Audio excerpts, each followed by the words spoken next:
Mitch Keller looks like he's breaking out. Brandon Drury is on fire, and much more up next on a Kokomo Friday.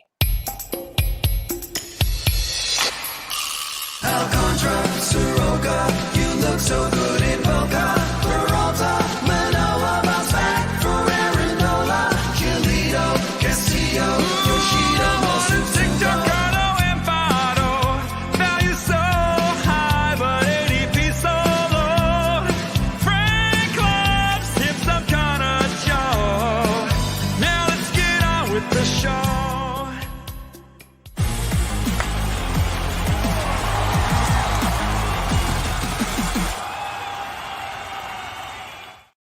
Happy Kokomo Friday and welcome in to Fantasy Baseball today on April 28th. I am Frank Stampfl, joined by Scotty Dubs, Scott White. Today on the show, we're going to recap Thursday's action. Mitch Keller, is it finally happening? It feels like it's finally happening. Week 6 sleepers, 2-star pitchers, and much more. Before we get started, please like this video and subscribe on YouTube if you haven't already. If you're listening on the audio side, download, follow, and leave a 5-star rating. We really do appreciate it. And speaking of appreciation, thank you to everyone watching us live. This is by far our latest start of the season. That daggone technology is kind of throwing us off, but we are here. I know it's NFL draft night, but you know what? We're still going live. We're still breaking down all the action. How's it going, Scotty?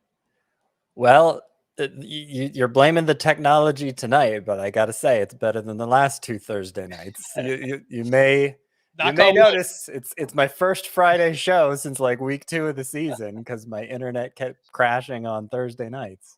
Yeah, but it's a little iffy right now. So I don't know what it is about Thursdays. I don't know.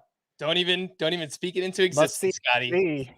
Oh, that's not a CBS thing. I don't think. I probably shouldn't say that. Anyway, I'm here. Let's do it. You are here, and let's do it. Oh, my goodness gracious. Atta girl, Susan. Scott, we'll start with you. Actually, we did not talk about this one bit before we started, but here we are. Oh, my goodness gracious. Your player of the night. We didn't talk about it, did we? Way to put me on the spot. Frank? I can go first if you'd like. I'm going to go with Brandon Drury. All right. That's who I wrote down for myself, but I'll take Mitch Keller then. Okay, Brandon Drury. See, I am off put by what Brandon Drury is doing right now because I mentioned, well, I wasn't here because my internet was now out. But last week, I'm sure you guys mentioned, you and Chris Towers mentioned that the Angels were among my favorite matchups for the week we're living through now. And I came very close to putting Brandon Drury as one of the top sleeper hitters because of that. But I was like, nah, I mean, he's done nothing all year. Like, what are the odds this is the week he picks it up just because they have good matchups? And it's always that dilemma when I'm putting together that sleeper hitter list is how much do you weigh recent performance versus matchups? Historically, I have to say, when I've gone with just the hot bat, regardless of the matchups, it hasn't worked out as well. But it's taking that to another level to say this guy who's done literally nothing all year, this is the week he's going to turn it on. But it's clearly happened for Brandon Drury, who had another huge game here on Thursday night. Let me find the numbers exactly. Okay, so his last 4 games now with his performance here. Well, give me the numbers for the performance Thursday, Frank. So he went 2 for 2 with 2 walks and his 5th home run of the season. There you go. Last 4 games, 9 for 15, 4 home runs, 2 doubles. And there's certainly nothing wrong with the way he's impacting the ball. I mean, his max exit velocity is certainly that of a slugger. And max exit velocity is more important than average exit velocity for determining, just are you like a true power hitter? 75th percentile is Brandon Drury's max exit velocity this year. And, we obviously had a lot of questions about his power output, given that his breakthrough season came in Cincinnati, the easiest place to hit home runs. And after he was traded to the Padres at the deadline, his numbers were not nearly as good. His road numbers all of last year, not so great.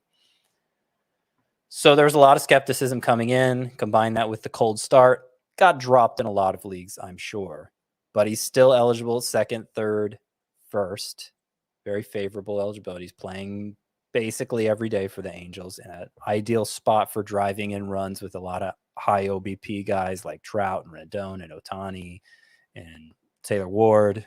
Not off to a great start, but in theory, he's another high OBP guy. All of those batting in front of Drury. I think he's still probably.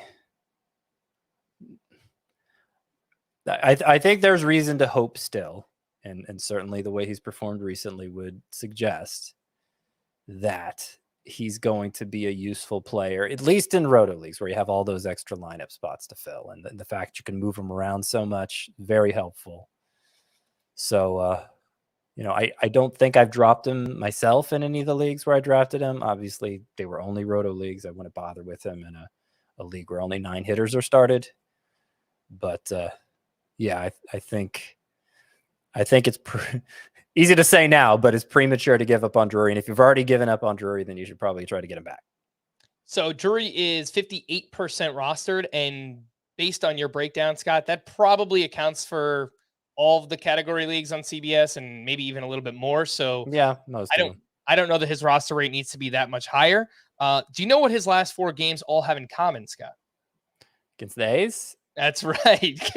The pitchers he's faced: Ken Waldichuk, Mason Miller, Luis Medina, and JP Sears. So obviously some favorable matchups, and that's something that you talked about. So I don't want to completely poo-poo it, but obviously he has had some favorable, matchups recently going up against the Oakland A's. Sure. The strikeout rate on the season is still 31%. So again, from a points league perspective, you're losing fantasy points for all those strikeouts. If it continues. And I will point out that strikeouts have not been a major issue for Drury. Like even before last year, even before he was good, he was more like a 20 to 25% strikeout rate guy. So, the way I'm reading that very high strikeout rate for him is he was just terrible. Like for the first 4 weeks of the season, it was just terrible. And everything he was doing was terrible. And, over small sample sizes like that, it can happen. And I'm not saying he's totally great now and we never have to worry about him again. But I'm saying it was too small of a sample to judge him on, especially given that he does have great utility, both because of the multi-eligibility and because he provides power numbers that are hard to find from someone rostered in that range. Fair enough. Let's compare him to a few other players that could be available in your leagues. Isaac Paredes, to me, is very similar to Brandon Drury. He's got first, second, and third base eligibility, 57% rostered. So, Scott, if you're debating between those two names, Paredes went 2 for 5 with a double and 5 RBI on Thursday. Who would you rather have? Big game. I'd rather have Drury, and I think you can trust it. Paredes has played more than I thought he has played so far for the Rays, but just given the way the Rays operate, I would expect Drury to play more than Paredes. All right, some of the most added hitters on CBS right now. Harold Ramirez. Would you rather have Drury or Harold Ramirez? Ramirez. How about Drury or who, Scott? Connor Joe, baby. That's right. Homered on Thursday. The guy homers every Thursday because he knows that it's a Coca-Cola Friday. Maybe he's taking my internet out. I love it. I am not buying the Connor Joe-assance. I'm not buying it. The biggest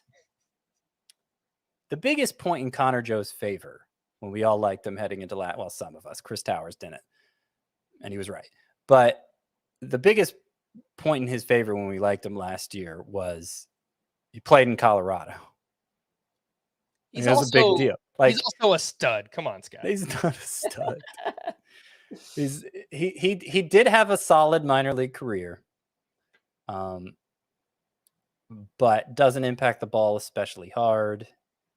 Has a patient approach, which I like. And I'm not buying the Pirates lineup in general. That's part of it too. People are so good at buying into the thing they're seeing right now. They lose all perspective. And I'm not saying everybody's like that, But just people in general are like that, and everybody's with the Pirates like right now, like, I don't know, maybe they're good, maybe they're not good. Come on. And I don't think Connor Joe is good either. And I'm not saying you can't use him as a hot hand play, though I don't think other than the home run tonight, I don't think he's had a particularly good week. So I'm not even sure he's the hot hand play anymore. But certainly not buying him in a rest of season context. Yeah, so Connor Joe was hitless in his previous 3 games before this one. The plate discipline, which you pointed out, has been very good this year. 10% walk rate, 23% strikeout rate. And he is hitting the ball hard. 91.4 average exit velocity for Connor Joe. Lots of line drives. He's been hitting in the middle of that order as well. It's close between those two. I mean, I think I prefer Connor Joe, but I wouldn't blame someone if they wanted Brandon Drury. The one thing I'll point out about the Pirates, Scott, is every year there's at least 1 or 2 teams that just surprise us. Like a couple of years ago, the Giants coming out and winning whatever it was, 105, 107 games. I don't think the Pirates are going to do that, but so far this season, they are tied for 7th in both hits and runs scored. And they've kind of got a thing going on right now, like pulling out the sword when they're in the dugout. Like they've got a fun vibe going on. I don't know how long it's going to last, but they are kind of like that surprise team. Yeah. I mean, if you had told somebody 3 weeks ago, hey, you think the Pirates could do what the Giants did 2 years ago? They would have been like, the Pirates, that's one of the worst run organizations in baseball. To be fair, I don't think the Pirates are going to win 105 games or whatever it was. It's just, they've got some young players coming. If they keep this up, maybe they start to push some of those guys like Andy Rodriguez and Henry Davis and Nick Gonzalez. And, maybe they make some noise for like a wild card spot. That at this point, that would not surprise me, at least for the Pittsburgh Pirates. More on a few of their hitters in just a little bit. I want to talk about one of their pitchers, and that is Mitch Keller, who once again looks like he is breaking out. He makes it 5 straight quality starts. This one up against the Dodgers. Worth noting, let's put it in perspective. I like that word that you brought up, Scott. Perspective. The Dodgers lineup is not the Dodgers lineup right now. They don't have Max Muncy. Mookie Betts is cold right now. So, they're not at full strength. Let's keep that in mind. But this was still a fantastic start for Mitch Keller. 6 innings, 2 runs, 10 strikeouts to just 1 walk, 15 swinging strikes on 97 pitches, 5 of those on the fastball, 5 on the cutter, 3 on the sinker, 2 on the sweeper. Guy just had everything working. And this new cutter appears to be a game changer for Mitch Keller. He's throwing it up over 20% of the time this year. And you just look at the overall numbers, Scott, 3.53 ERA, 1.21 whip, over a strikeout per inning, 10K per 9 right now. And the underlying numbers, 3.65 FIP, 3.74 XFIP. And he allowed some hard contact in this start, but up until now, he has done a really, really good job limiting hard contact. He's 74% rostered, Mitch Keller. He could be out there in some shallower leagues. I think that number at this point, Scott, needs to be closer to 100%. I think it's a must roster Mitch Keller at this point. Yeah, I don't think I'd argue against that too strongly. I think Mitch Keller has a chance to be part of this year's Mount Rushmore, however that manifests. Like he could be one of those. And I understand, okay, his K rate right now looks pretty good coming off this start. He entered this start with a 9.7% swinging strike rate, which is really bad. He's mainly excelled by limiting quality contact, by inducing weak contact. And I think for good reason. I think there might be some legitimacy to that because he has added so many pitches and he mixes it up start to start, which ones he leans on more than others. And so I think I think he's turned himself into an interesting sort of pitcher who just keeps hitters guessing and keeps them from squaring up the ball because he gives them so many different looks. So I don't think there's a huge, an especially high ceiling here. And if the Pirates lineup falls off the way I expect it to, Mitch Keller might continue to pitch well and struggle to win at the same rate he has so far. He's 3-0 now after 6 starts. Pretty good win rate. So I think, yes, he needs to be rostered now with the way he's performing. I certainly don't have any objections to starting him in fantasy. I believe his matchup next week is a really good one. Let me double check that. It's the no, it's not a really good one. It is either the Rays or the Blue Jays. I don't have any objections to using Mitch Keller, but I do think you could make the case for him being a sell high too. I expect the strikeout rate to fall. I expect him to have a harder time winning games. The ERA could be pretty good. He could be like, he could be like this year's Merrill Kelly. And I'm not just saying that. I'm not just making that comparison because their names are easy to confuse. So Mitch Keller is at Tampa Bay next week. So that is a tough matchup. Not sure I'd want to use him there. I did a big rankings update on Thursday, Scott, and I moved Mitch Keller inside of my top 60 starting pitchers up to 59. So that would be just ahead of Graham Ashcraft, Patrick Sandoval, Alex Cobb, and an interesting name is Andrew Heaney, who also pitched on Thursday. 6 innings, 3 runs, 6 strikeouts up against the Yankees. He had 12 swinging strikes on 97 pitches. He's 72% rostered going up against the Diamondbacks next week. And in shallower leagues, some people might have to make that decision, Scott. Looking at your rankings, you have Mitch Keller 2 spots behind Heaney, but maybe you did that the other day before this starts. So who would you rather have, Keller or Heaney? No, I think I'd rather have Heaney. I think the biggest advantage Keller has over Heaney is like durability. Both in the sense that he's more likely to stay healthy and he's likelier to pitch deep into games. And that's important. But I mean, Heaney's been really good since that awful first start. He's had 4 straight really strong outings. And what he did against the Yankees here on Thursday, he didn't even use his best pitch, his slider, that much. He threw 30% changeups. That's twice as often as I don't know why he wasn't throwing the slider as much. Maybe it had to do with the makeup of the Yankees lineup. I don't know. But Heaney's been really solid. I think he has a better supporting cast. Time will eventually show. And, well, I mean, now I'm kind of second guessing myself because I do think Mitch Keller, like you say, Frank, needs to be rostered. Does Heaney need to be rostered in 100% of leagues? I think you could get away with not rostering him right now a little easier. We're talking really shallow league. Right. Just because Keller has, I think, been more obviously good.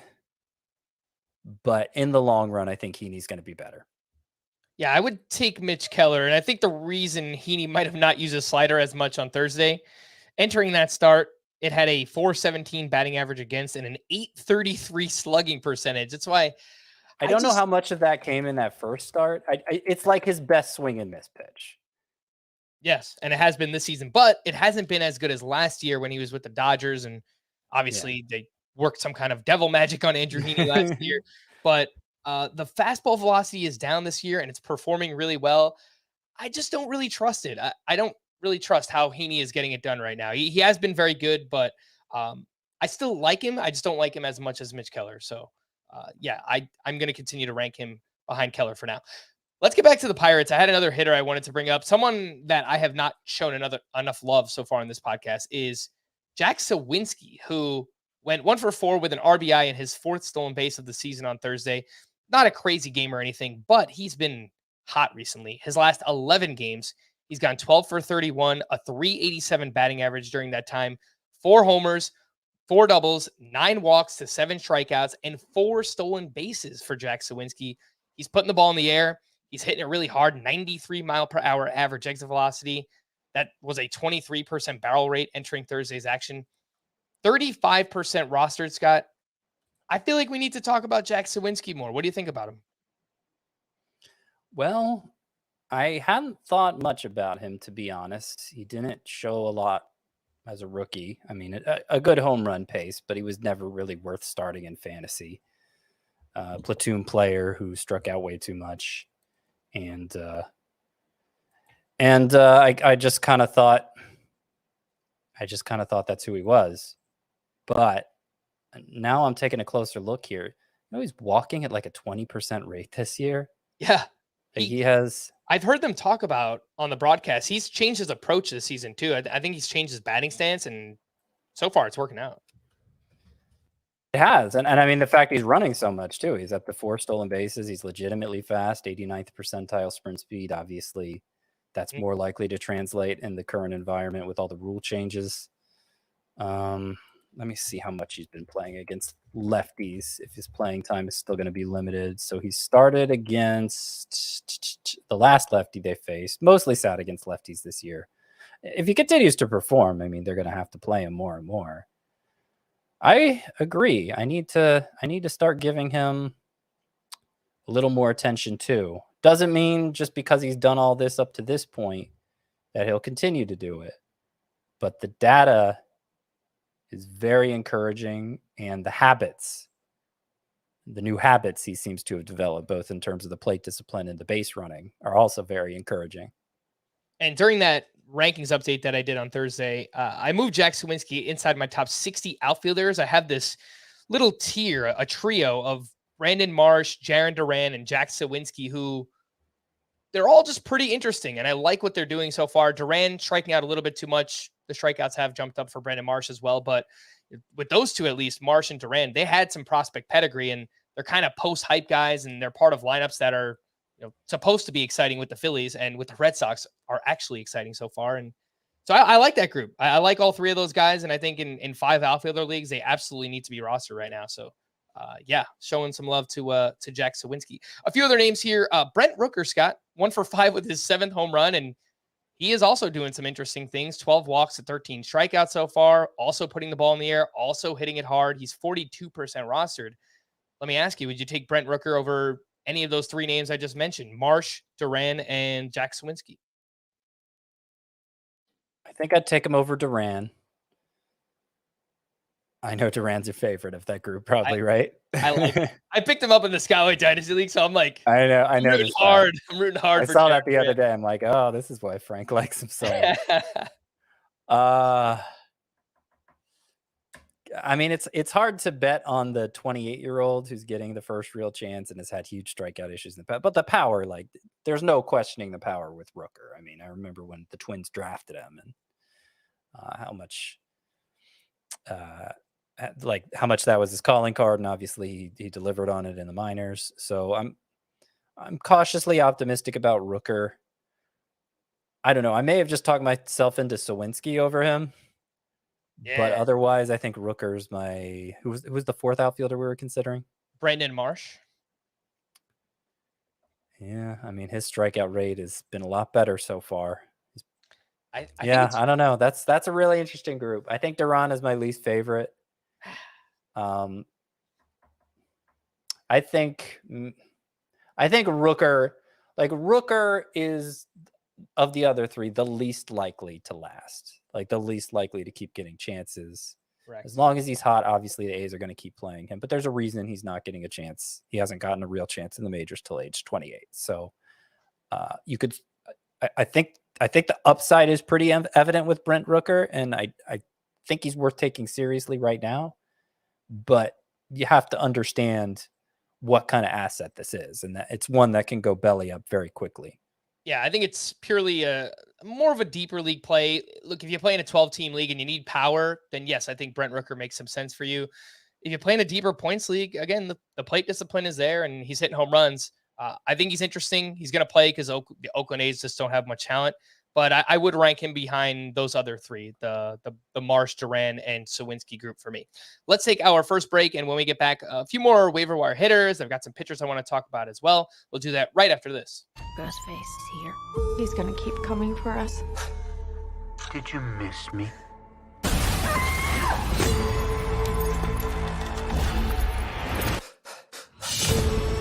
We've got to lure him in. And we execute him.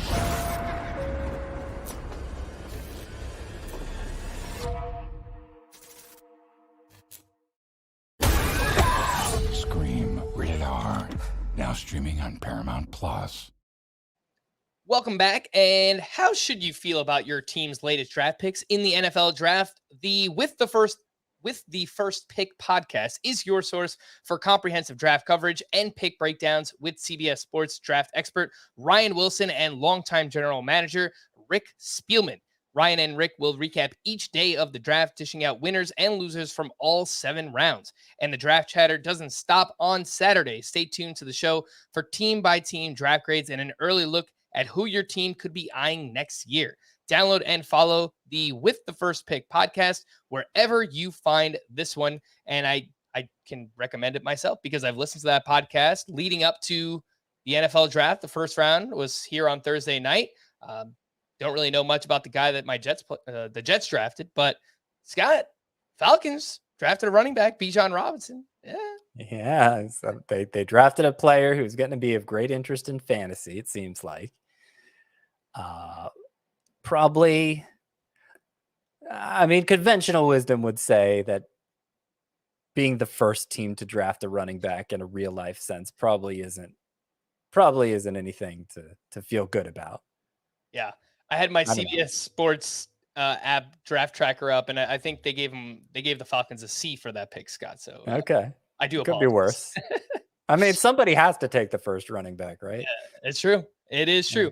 Anyway, yeah, if you want some draft coverage, the With the First Pick podcast, that is where you can find it. Brett Beatty had his first real breakout game this season. Scott 3 for 3 with a walk and his first home run of the season. He's batting .321. Strikeouts are a little bit high. The ground ball rate is a little bit high. He's 72% rostered, so likely only out there in shallower leagues. He's got 7 games next week, 3 lefties on the schedule, and he has not been playing against lefties, so don't really love that. Someone in the YouTube chat earlier, Scott, was asking Brett Beatty or hold on to Jordan Walker. What do you think about that? It's an interesting dilemma. Yeah. I think Brett, first of all, I think Brett Beatty's 72% roster rate is pretty much spot on. Like in those shallower leagues, you can't afford to invest a bench spot on a guy, particularly thinking like a head-to-head points context where you want to maximize 2-start options. You can't afford to invest a roster spot in a guy who it may be usable at some theoretical point in the future, but we have no idea when. The way the Mets are using Beatty now, he's clearly not usable. And so I don't think he has a big advantage over Walker just because he happens to be in the majors. Like whenever Walker comes back, and I wasn't on yesterday's show. I didn't have a chance to give my Walker take. I suspect it'll be a fairly short stay in the minors. I just released my latest prospects report, on the same day the news of Walker being demoted. So he qualified for the prospects report again. And I had him as the top prospect stash still. So if any prospect is worth stashing in your league, Walker is number 1. I had him even ahead of Taj Bradley. So I'm still pretty optimistic in Jordan Walker's chances of making a significant fantasy contribution this year. I try to hold on to him wherever I could. And getting back to your original question, yeah, I do think he's probably worth rostering over Beatty, given that Beatty is not in a position to be used extensively in fantasy right now himself.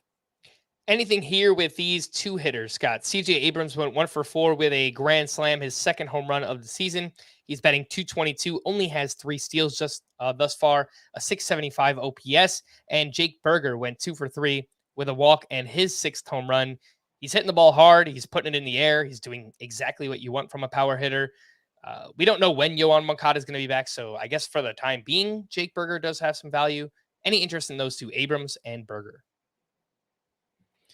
Or, well, I was going to say more in Berger, but I don't know that that's necessarily true. I think Moncada's, is he on a rehab assignment yet? When he went down, it didn't seem like it was going to be a long-term injury. There was a report on Thursday that he is dealing with a disc issue in his back and will not be ready for a rehab assignment this week. So he's kind of injuries on top of injuries now. Okay, fair enough. Yeah, okay. Well, if Berger has some runway here, then I think he's the way to go. 100th percentile in max exit velocity. Like nobody hits the ball harder than Berger. Okay. And has there been a day yet where Berger and Kolas have batted back to back? Because I was looking forward to that, and just kind of went by the wayside. It seems likely. Yeah, Oscar Kolas, by the way, real slow start to the season. I know. I mean, I think at this point I'd rather have Berger than Kolas. All right, so Oscar Kolas batted 8th on Thursday. Let's see where Jake Berger batted. Probably close to it. 6th. We're off by 1, Scotty. And I've always wanted Berger to get a chance because he hits the ball so hard, because I think the power is legitimate. Of course, guy striking out 30% of the time, you have to you can't have a ton of faith in that guy no matter who he is. But the way to overcome that is by impacting the ball, like Berger's been doing, and so far it's worked out. Getting back to other recent waiver wire pickups at third base. I know he slowed down, but I'd still prefer like JD Davis over Berger. Who are some of the other examples? I mean, Drury has third base eligibility. Yeah, I'd rather have Drury than Berger, I think. But some hesitation there. Let's see. Patrick Wisdom is already rostered too much now. Yeah, 91%, I think. Rodolfo Castro is close to the top of the most added list. Give me Berger. Yeah, I think so. Spencer Steer, that one's probably close. That one's interesting. Think I'd rather have Steer. I think so too. I trust more the long-term playing time this season. Yeah. But yeah, CJ Abrams, I'm looking into his numbers right now. He is walking a little bit more this year. He's not hitting as many ground balls. But the average exit velocity, 85.6 miles per hour. I mean, that's just not going to get it done. He's chasing pitches at an alarming rate once again, basically identical to last year, a 43% chase rate. League average is around 30%. So really, really aggressive. I'm not completely writing him off from like a dynasty league perspective, but the signs are not encouraging. Yeah, I kind of think he just got called up too early. Yeah. Because look, power probably was never going to be his game, but he had close to 80 grade tools, let's say 70 grade tools for both hit and speed.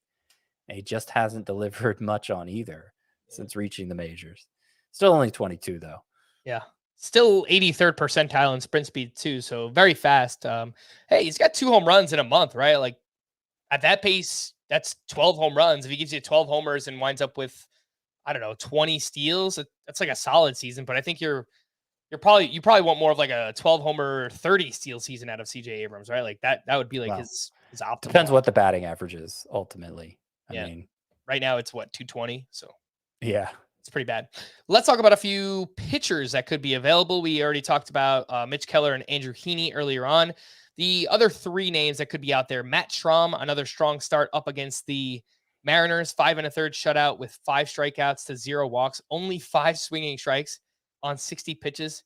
I'm not really sure how he's doing it. Like, he has changed up the pitch mix this year, Matt Strahm. He's throwing a new slider 20% of the time, and he has ditched the changeup, which he's used in years past, but it just doesn't really add up to how good the numbers are for Matt Strahm so far. Hayden Wesneski went 5 innings, 1 run, 3 strikeouts up against the Padres, but all the underlying numbers in this one are pretty underwhelming. And then Joey Lucchesi, he was all right up against the Nationals. 5 1/3, 3 runs, 3 strikeouts for him. Looks like he is on pace for 2 starts next week. Scott, you could correct me if I'm wrong on Joey Lucchesi, but any interest in those 3? Strahm, Wesneski, Lucchesi. Yeah, the Mets rotation situation is kind of a mess right now because Scherzer and Verlander are probably going to be back this week. Scherzer's eligible to return from his suspension Monday, so I presume he's starting that day, which would bump Senga back to Tuesday, which would make Lucchesi just a 1-start option. But it may actually be a 0-start option because Verlander's supposed to come back Wednesday, and I think Lucchesi would most likely be the one removed once Scherzer and Verlander are both back. So probably not so worth getting into him. Strahm, yeah, I mean, I have had trouble really buying into him either. The one of these things is not like the other start was the last one against the Rockies where he struck out 11 and had a high swinging strike rate for the year. I don't know. He's managed to keep runs off the board. The strikeouts have been fine. Apart from that start, I mean, obviously the strikeout rate for the year looks great because he had 11 strikeouts and 5 1/3 innings in 1 start. But yeah, I I don't know that I totally buy into him either. He's only gone more than 67 pitches once this season as well. Yeah, I mean, he spent so much of his career as a reliever, and maybe you do occasionally see a guy who goes from relieving to starting and actually gets better because he's able to use parts of his arsenal that he didn't get a chance to use in relief. And you mentioned a slider. Maybe that's what we're seeing with Strom. Yep. But I'm a skeptic for now. Wisniewski. Look, I don't see a lot of reason to, if you already jumped ship on Wisniewski, I don't see a lot of reason to jump back aboard. I do have him as one of my sleeper pitchers for this week because he does have two good matchups for the upcoming scoring period, Miami and Washington. Great matchups. Yeah, really good matchups. But we're also, and I've noticed with both the sleeper pitchers and hitters this week, which we'll get to soon. I think we're at a point in the season where the roster rates are beginning to normalize a bit, and it's like really going into the week, there's only going to be 3 sleeper hitters and pitchers I feel good about, but I have to come up with 10. So, like, am I going to be the one picking up Wisniewski for that 2-start week? Probably not, but here you go. He's one of my 10. All right, let's hit some news and notes. Aaron Judge was removed Thursday due to right hip discomfort. And originally you thought maybe it was related to that slide that he had on Wednesday where he jammed both of his hands into the dirt, but that doesn't seem to be the case. It's a right hip issue, and hopefully we learn more over the weekend. Justin Verlander will make a minor league rehab start on Friday at AA. And the most recent report before this, they said he only needs 1 rehab start to return. And you were just talking about that, Scott. So perhaps we see Justin Verlander make his Mets debut next week. Tyler Mahle left his start due to right posterior elbow soreness. His fastball velocity dipped in his final inning of work, and all of a sudden, the Twins are starting to take some hits to their rotation. Kenta Maeda sounds like he's going to land on the IL. So in deeper leagues, Bailey Ober, he's long had some upside, Scott. And look, if Tyler Mahle has to miss some time, maybe we get Simeon Woods Richardson as well, who has had some prospect pedigree in the past. Yeah, I'm pretty excited about Ober. I have him in some deeper leagues. I've just held on to him since the beginning of the year. I think he can be a whip specialist and come close to a strikeout per inning. There were reports this spring that his velocity was up. It didn't appear to be so in the 1 spot start he made for the Twins. And also, part of what I liked about him coming in was he was an extreme fly ball pitcher in what seemed like an environment that would especially benefit those. And now I'm less confident that the environment benefits those. But even so, I mean, just the little we've seen of Ober in the majors so far, he's looked pretty good. Not saying you need to get rid of Taj Bradley for him or anything, but if you play in a deeper scenario than that, then you might give him a look. Liam Hendricks will have a checkup in Chicago next week with the hope that he will be cleared to begin a rehab assignment soon. That would be awesome for fantasy purposes. I think he's 69% rostered, so still could be out there in some shallower leagues. That is Liam Hendricks. Raisel Iglesias began a rehab assignment at AAA on Thursday. Perfect timing because AJ Minter got destroyed once again on Thursday. Kenta Maeda likely headed to the IL due to right arm fatigue, and the MRI results on his right elbow showed no structural damage, but I'm sure the Twins just want to play it safe at this point. Will Myers was placed on the IL retroactive to April 26th with an undisclosed illness, which brings me to a very sneaky prospect stash right now, Scott. Christian Encarnacion Strand, who we spoke about a lot during spring training because he was amazing. He went off during spring training. He had a monster game here on Thursday at AAA, went 5 for 6 with 2 home runs, 6 RBI. Will Myers is on the IL. Joey Votto, coming back from shoulder surgery, he had to be taken off his rehab assignment because he's just not ready yet. Like, still dealing with effects of, coming back from that surgery. Christian Encarnacion Strand is 19% rostered. If you're looking for, like, outside of Jordan Walker and Matt Mervis, like the next hitter to stash, I think it's probably him. I mean, I guess we shouldn't be surprised if he comes up tomorrow, given that he was pick him up. He wasn't among my top 5 prospects to stash in that prospects report I referred to earlier because, he was just coming back from injury. I didn't expect him to go 5 for 6 with 2 home runs, but it's just a continuation of what he was doing in spring training, as you mentioned. Frank. This spring, Christian Encarnacion Strand went 15 for 26, 577 batting average, 4 home runs and 26 at bats, struck out twice while doing that. And he put up huge power numbers in the minors between the Twins and Reds systems as well. He wasn't the strikeout rate was a little worse than that. I don't know if that's something he can sustain, but he was looking amazing. And if he does get called up, I think he's going to be in a pretty interesting pickup in all but the shallowest of leagues, beginning with third base eligibility, even though he would be playing first base. Mm-hmm. JD Martinez has missed 3 straight due to lower back tightness. He hasn't been able to swing a bat in the last few days, so not great news for him. Logan T. Allen of the Guardians is scheduled to make another start this Sunday against the Red Sox. Carlos Carrasco threw a successful bullpen session on Thursday. He's on the IL with pain caused by a small bone chip in his right elbow. Taijuan Walker could make his next scheduled start after an encouraging visit with the Phillies medical staff. Andrew Painter has advanced to playing catch from 90 feet. The Phillies are clearly playing it cautiously as Painter rehabs the UCL sprain in his elbow. Last but not least, Tarek Skubal is scheduled to throw a bullpen session on Friday. It will be his first mound work since he underwent left flexor tendon surgery last August, and he could be back around June. That's the latest report. Scott, any interest in stashing Tarek Skubal? He's 17% rostered. Not a lot. I mean, if you have an IL spot to play with, it doesn't hurt to put him in there. But it was pretty unreliable even before he got hurt. Was showing some signs of maybe turning into a fantasy asset, but wasn't fully baked yet. And it's just not a high priority to stash him. All right, let's take our final break, and when we return, we'll get you ready for Week 6 here on Fantasy Baseball Today. You should stay. I didn't think that this is what we were doing. I thought I had this handled when she shows up in my home. If you tell someone to stop calling you the 20th time you pick up, what you've taught them is that 20 calls is what it takes. I'm not going to be ignored, Dan. I did not kill that woman, and I'm going to prove it. This is a wild game of survival.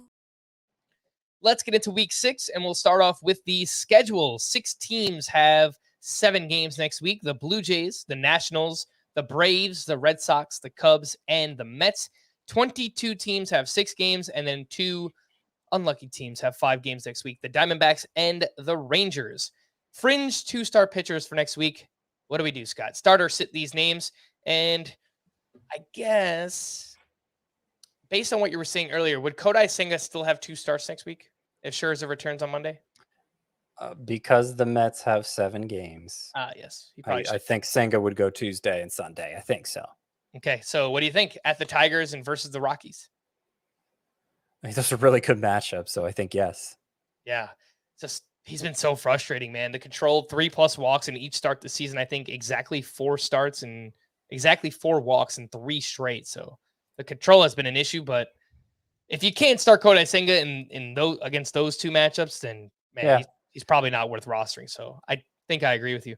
Tony Gonsolin made his debut on Wednesday. He threw 65 pitches in his return. He's going up against the Phillies and at the Padres.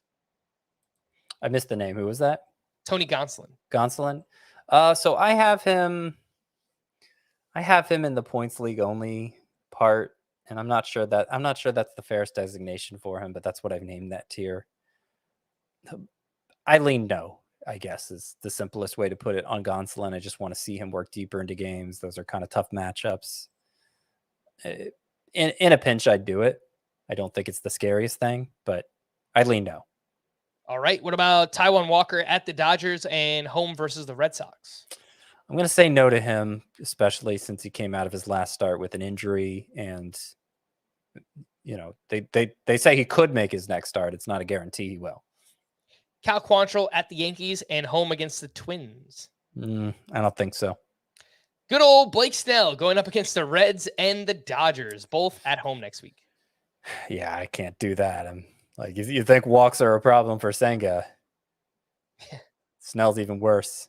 By the way, just have to point out. Uh-oh.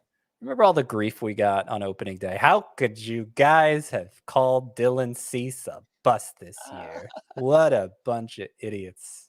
Yeah. Dylan Cease has not looked good since that opening day start. And after this latest one, 6 earned runs on 9 hits in 4 innings against the Rays. His ERA is up to 4.15. His WHIP is up to 138. Since walking 0 in that opener, Dylan Cease has 15 walks in 24 innings. That's what made me think of it, because we were talking about pitchers with a lot of walks. I'm not saying like, oh, bail on Dylan Cease. Obviously, I'm just saying perfect example of why you shouldn't read too much into any one start, or, really any small sample, which I think we're still in right now. It's a very long season. Again, we are not even done with the first month of a 6-month season. So again, it's a very long season. And you can find Scott at CBS Scott White on Twitter, and me at Roto_Frank. We'll be taking all apologies regarding Dylan Cease. So if you want to tweet them. Well, look, it's not a done deal. We got 5 more months, but the jury is still very much out. I know, it was just so annoying, Scott, on opening day. Like, so many people, how could you call Dylan Cease a bust? And it's like, hey man, let's see it play out a little bit. His next 5 starts, he can be amazing in all of them, and maybe we'll look foolish again. But again, let's not count our chickens before they hatch. Last name here, Scott. Steven Matz up against the Angels and the Tigers. What do you think? No. All right, let's get into 2-star pitchers worth adding and streaming for next week. And you have what seems like a lot of names here. 8, 7, 8, something like that. Yeah, I do. I don't feel great about all of them, as I was just stating before. But most of them are making 2 starts, 8 of the 10. Sleeper pitchers for this week. Okay, so Mackenzie Gore coming off the start he just had against the Mets, going against the Cubs, at the Diamondbacks. I think that's a pretty easy call. Not a done deal with him either. Has been a lot of walks, but like the stuff is looking really good.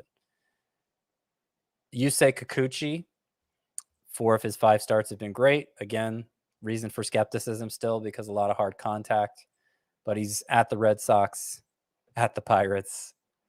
I don't know. We could, are those good matchups or not? I don't know, but there's 2 of them, and Kikuchi's been pretty good. So, Drew Smiley, great matchup. Same matchups as Hayden Wesneski at Washington versus Miami. And he's been mostly good, including one amazing start.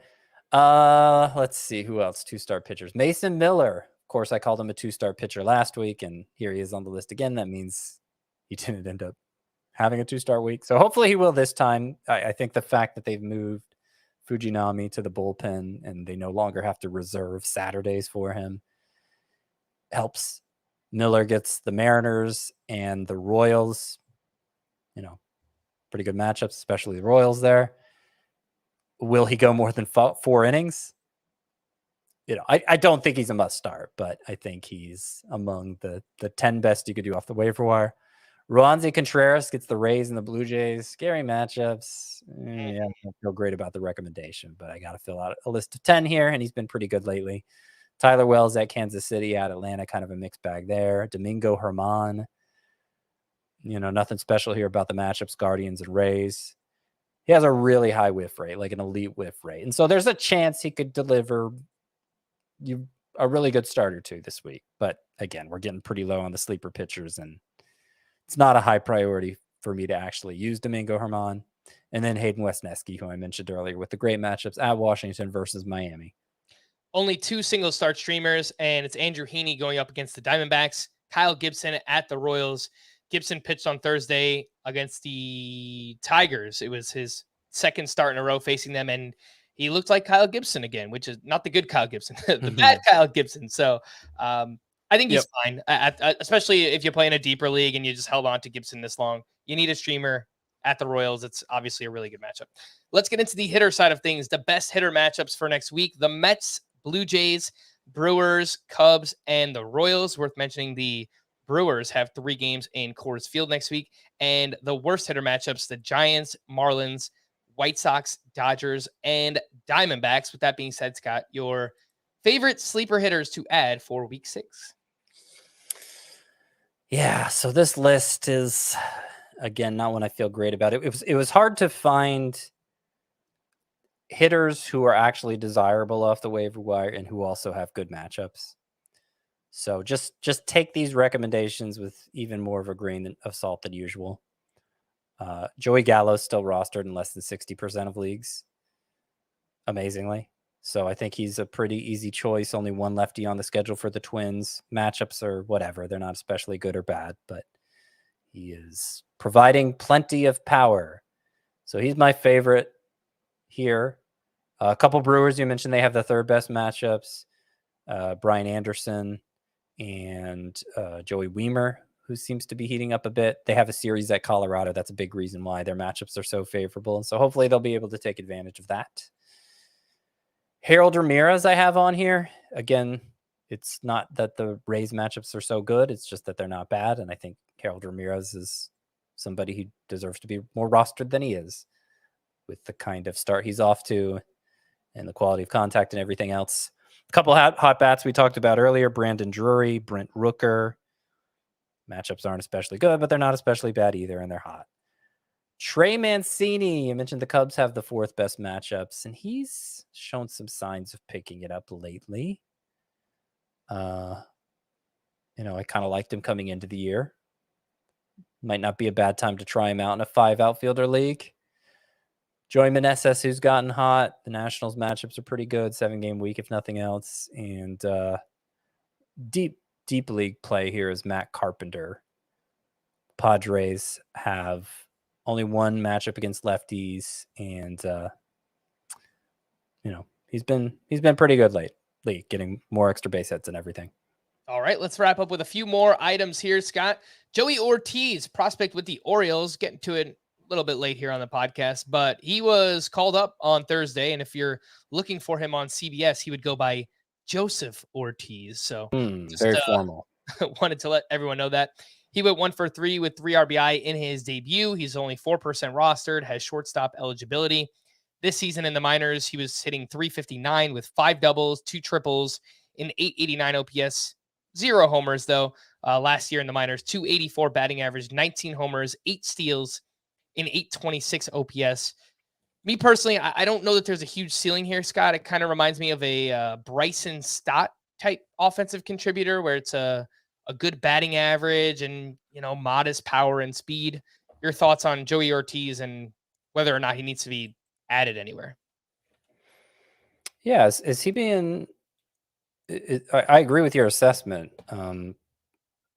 Did I miss somebody going on the IL? Who is he replacing?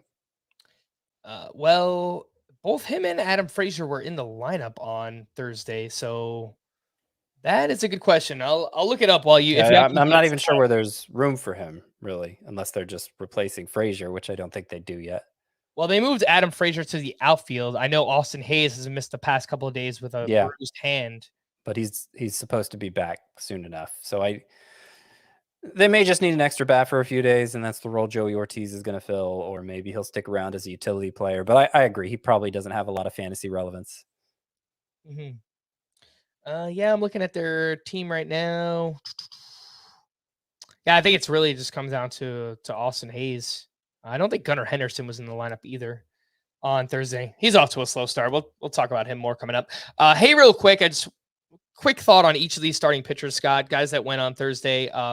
Kyle Wright, he only threw 3 innings because of a rain-shortened delay there, but he had 6 strikeouts and 3 shutout, and both his curveball and fastball velocity up 1.5 miles per hour. So good news. Yep. Kyle Wright. Very encouraging. I think the 2-start week coming up at Miami versus Orioles. I think if you've been avoiding using Wright, now's the time to set it right. Get him in.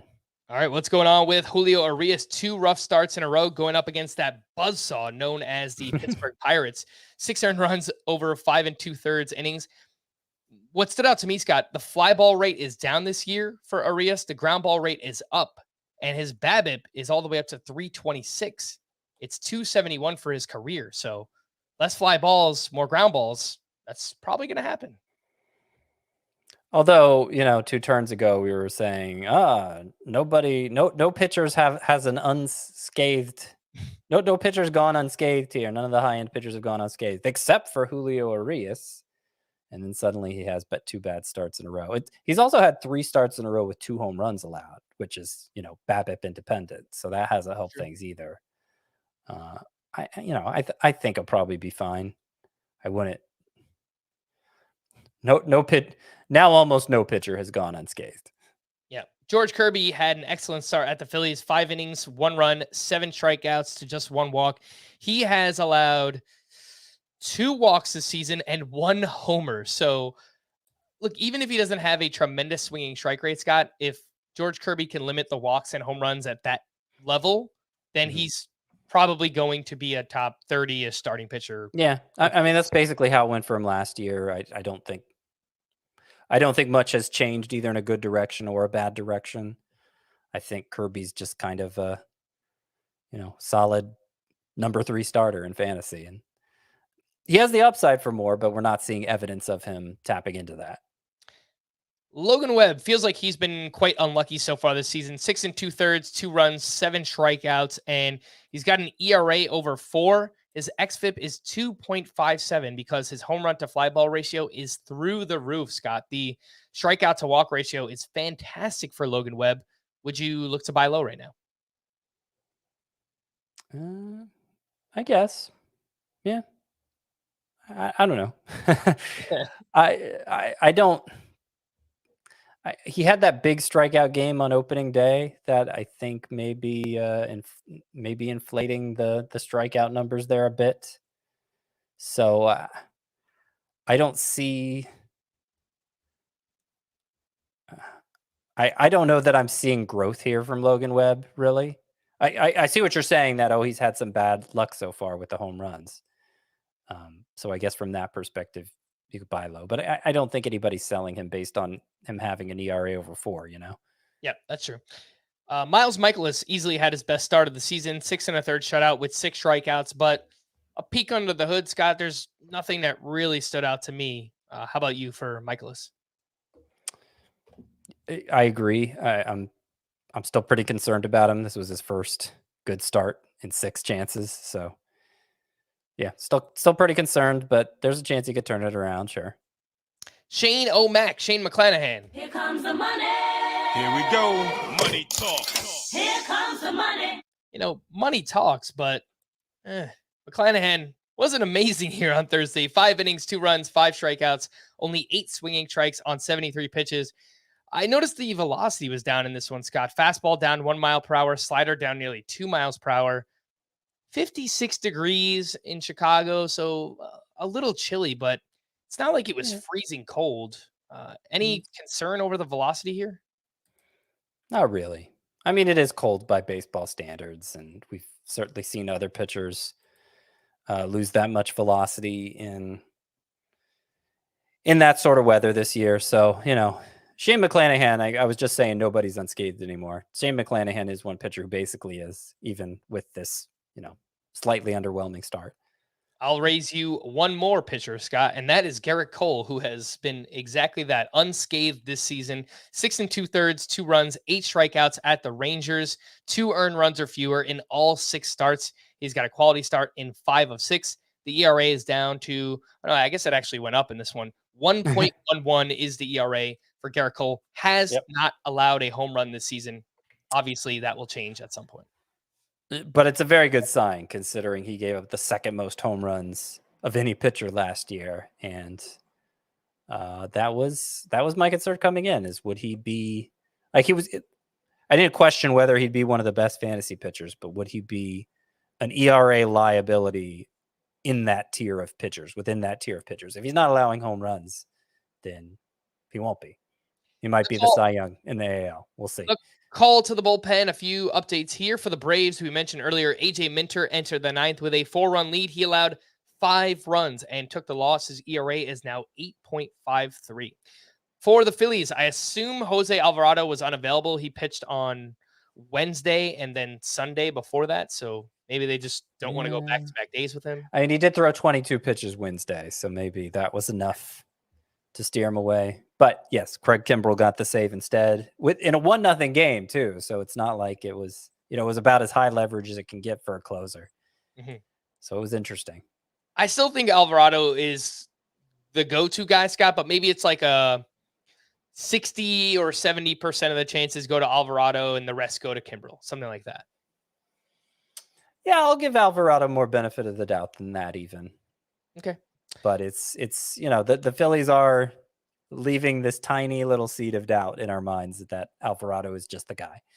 For the Cubs, Brad Boxberger pitched in the 9th with a 3-run lead. He picked up his second save of the season. Michael Fulmer was used in the 6th inning of that game, and Boxberger is only 20% rostered. So if you do need saves in a deeper league, he is widely available. For the Angels, Jose Quijada entered in the 8th with a 3-run lead. He gave up 2 runs, one of those earned. So he's kind of fallen off recently. And Carlos Estevez struck out 2 for his 5th save of the season. He is 50% rostered if you need saves. For the Mets, David Robertson struck out 2 for his 5th save, and worth mentioning that Adam Ottavino is on the paternity list, so maybe he would have factored in. Don't know for sure. And then last one for the Orioles, Felix Bautista walked 3, but also struck out 3 for his 6th save of the season. Scott, welcome to the new to stream or not to stream. And here's what we're going to do.